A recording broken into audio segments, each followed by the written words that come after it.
Bonjour, une petite vidéo pour faire un rappel sur notre cours de 5e sur les discriminations en EMC, pour ceux qui n'auraient pas été là ou qui voudraient réviser.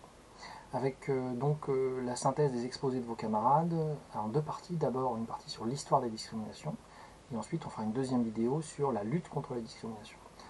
Dans cette première partie sur l'histoire des discriminations, trois exposés qui parlaient de trois thématiques. Première thématique, au XVIIIe siècle, le commerce triangulaire.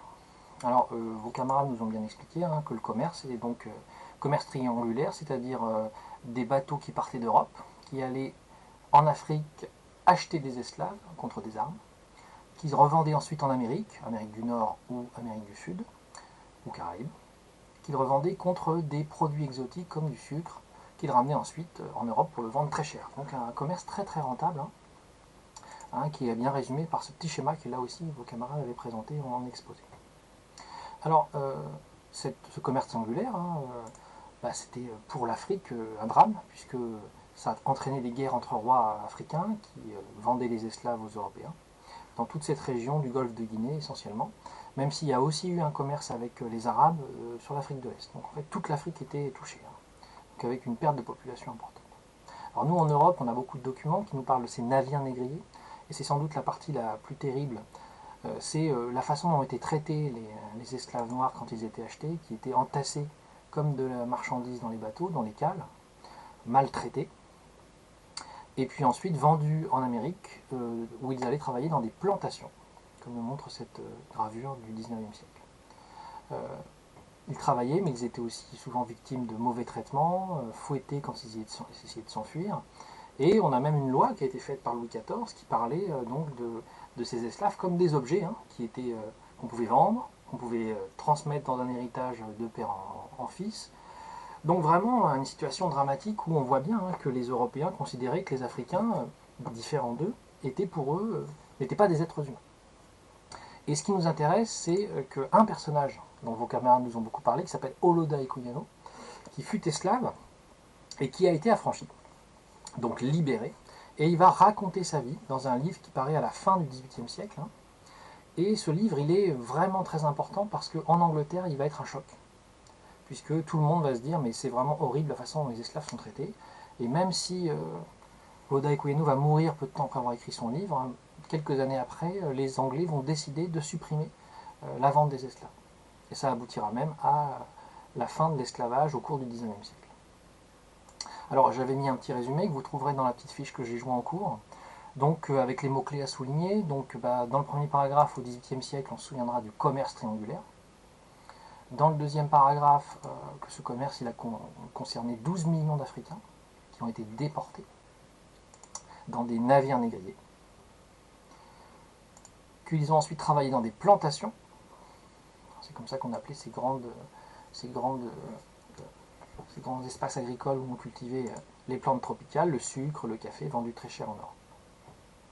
Et que dans le même paragraphe, on peut parler d'Oloda Equiano, qui va donc faire émerger l'idée de l'abolition de l'esclavage, la suppression de l'esclavage, qui par exemple sera abolie en France en 1848. Voilà pour le premier exposé, qui montre les discriminations, les différences entre les peuples qui entraînaient des violences terribles. Alors violence peut-être tout aussi terrible en Amérique au XIXe siècle avec ce qu'on a appelé le génocide amérindien.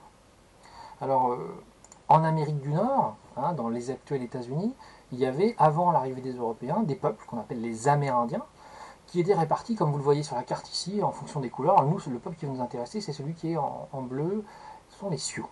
Si je me rapproche un peu, les Sioux, c'était cette région-là, avec plusieurs peuples, qui avaient des noms différents, Hunkpapa, Lakota, Yanktonah, Dakota. C'est les Hunkpapa qui nous intéressaient le plus. Et ces Sioux font la guerre aux Européens qui sont arrivés. On appelle ça les guerres indiennes. Et par exemple, en 1862, le peuple des Sioux se révolte contre les mauvais traitements dont ils sont victimes par les Européens, qui sont désormais des Américains, puisque les États-Unis sont devenus indépendants. Alors cette révolte des Sioux, elle est un bon exemple de ces guerres indiennes, puisqu'elles vont entraîner des violences terribles, avec des exécutions de tous les chefs Sioux, donc vraiment une action américaine très très violente. Et quelques années plus tard, un personnage va entrer en jeu, c'est le chef Sioux Sitting Bull, plus exactement le chaman, c'est un sorcier. Et lui, il va mener un petit peu la lutte contre les Européens, et en particulier contre celui qu'on appelle le général Custer, Et cette lutte va, on va dire, connaître un événement étonnant, c'est la victoire indienne lors de la bataille de Little Big Horn, représentée dans une gravure ici en 1876. Bataille qui a choqué les Américains, beaucoup de soldats américains sont morts, on voit d'ailleurs ici le lieu de la bataille et les tombes des soldats. Mais ceci dit, cette bataille, elle va pas être couronnée de succès, puisqu'à la suite, les Indiens vont perdre beaucoup de batailles. Le chef Sitting Bull va s'exiler au Canada, va essayer même finalement de manière pacifique de faire connaître son peuple en travaillant avec Buffalo Bill, qui faisait un spectacle qu'on appelait le Wild West Show, en 1885. Mais là aussi, Sitting Bull va subir des discriminations, il n'aura pas le droit de partir en Europe avec Buffalo Bill, il va se retrouver coincé dans une réserve, à Pine Ridge. Alors les réserves, en fait, c'est-à-dire ce sont des territoires en Amérique où on va donner un bout de terre pour les Indiens, sachant que tout le reste, tout ce que vous voyez en blanc, va être pris par les Européens. Donc non seulement les Indiens perdent leur terre, ils sont victimes de violences, de discrimination, et puis en fait les Américains supportent mal cette défaite de Little Big Horn, et donc il va y avoir un vaste mouvement de révolte contre les réserves, et en 1890 il y a un immense massacre, qu'on appelle le massacre de Wounded Knee, où des Indiens vont être massacrés massivement, des hommes, des femmes, des enfants, c'est absolument horrible, et les Américains font ça assez librement, ils font des photos comme on le voit ici, là ils photographient un des chefs qui a été tué dans la neige, bon, vraiment des conditions difficiles. Les Indiens sont enfermés dans leurs réserves, qui sont souvent des territoires très secs, où on ne peut pas cultiver. En plus, les Indiens étaient nomades, eux ils étaient habitués à chasser, mais il n'y a plus de bisons, d'où les bisons sont massacrés par les Européens. Et ce qui est terrible dans cette histoire, c'est qu'aujourd'hui, finalement, la situation n'a pas changé. Là, vous avez une carte des réserves aujourd'hui. Et finalement, les Indiens ont toujours les mêmes bouts de terre complètement désertes, en plein milieu des montagnes, et ils sont maltraités. Et surtout, ils n'ont jamais réussi à faire reconnaître par la communauté internationale le fait que cette guerre qu'ils ont subie était un génocide. Les Américains ont tout fait pour que ça ne soit pas reconnu. Résumé, donc pour vos camarades qui étaient là, qui l'ont souligné, vous pouvez le faire si vous n'étiez pas là. Donc au 19e siècle, ça se passe au 19e siècle, on a des Amérindiens, les Sioux, on pourrait parler d'autres, les Cheyennes, les Apaches, les Comanches, sont victimes. Et puis il y a un personnage, c'est Sitting Bull, qui va bien sûr gagner la bataille de Little Big Horn, donc ça c'est quand même assez intéressant.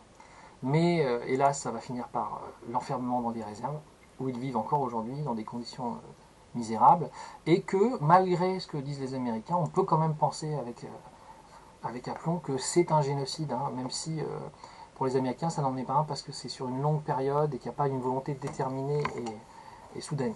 Mais c'est vrai que ça reste quand même une dégradation très très forte des conditions de vie d'un peuple. Alors pour terminer sur cette histoire des discriminations, une troisième histoire terrible, celle au XXe siècle du génocide juif.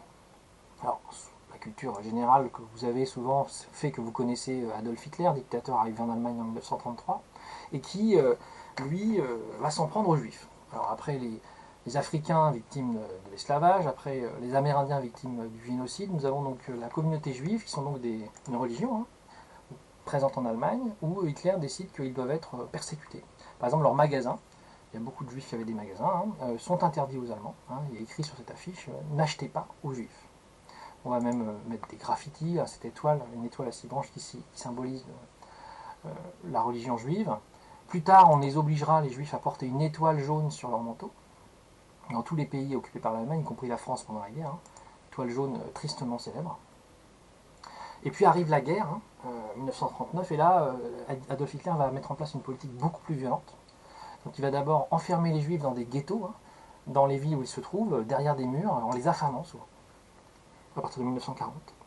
Puis à partir de 1941, il va carrément faire massacrer les juifs en masse, par des groupes militaires. Et à partir de 1942, il va les enfermer dans des camps, et les faire massacrer dans ce qu'on appelle des camps d'extermination.